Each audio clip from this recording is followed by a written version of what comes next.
BNP সম্ভবত একমাত্র রাজনৈতিক দল যারা খেলতে নামার আগেই লাল কার্ড খাচ্ছে। মানে নির্বাচনের আগেই বিএনপি অনির্বাচিতের মতো হয়ে গেছে। গত জুলাইয়ের মতো অনেকে ভাগাভাগি শুরু করেছে। কেউ তারেক রহমানের বিড়াল নিতে চায়, কেউ নিতে চায় খালেদা জিয়ার শাড়ি। অথচ বিএনপি ক্ষমতায় আসেনি। ব্রাজিল আর বিএনপির মধ্যে দারুণ একটা মিল আছে।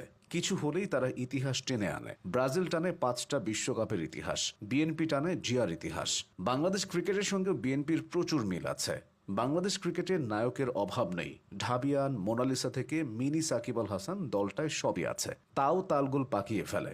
বিএনপিতেও খেলোয়াড়ের অভাব নেই। মির্জা ফখরুল আছেন নির্বাচন নিয়ে, ফজলুর রহমান আছেন বঙ্গবন্ধু নিয়ে। তারেক রহমান সম্ভবত 24 ঘন্টায় ভিডিও অন করে বসে থাকেন। তারেক রহমানের কাজ একটাই, বাংলাদেশের আনাচে কানাচে কেউ কিছু করলেই দলের পক্ষ থেকে তিনি উপহার পাঠান।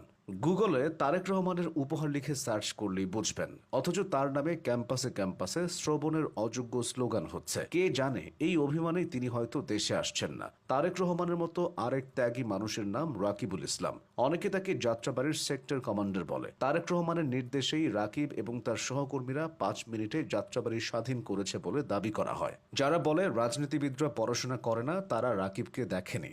রাকিবের শিক্ষা জীবন 31 বছরের এবং এখনও তা শেষ হয়নি। সেই 1994 সালে তিনি ময়মনসিংহের কাশিমপুর সরকারি প্রাথমিক বিদ্যালয়ে ভর্তি হয়েছিলেন। 2003 সালে এসএসসি, 2005 সালে ইন্টার পাশ করে সেই যে ঢাবির ফিজিক্সে ভর্তি হয়েছিলেন, এখনও তিনি বের হননি। মানে বর্তমান এইচএসসি 25 ব্যাচের ছেলে মেয়েরা তখন দুনিয়াতে আসেনি। কয়েক মাস পর তারা বিশ্ববিদ্যালয়ে ভর্তি হবে। কে জানে একদিন হয়তো রাকিবুল ইসলামের সঙ্গে মাস্টার্সও করবে। বিপদ যখন আসে ঝাঁক বেঁধে আসে।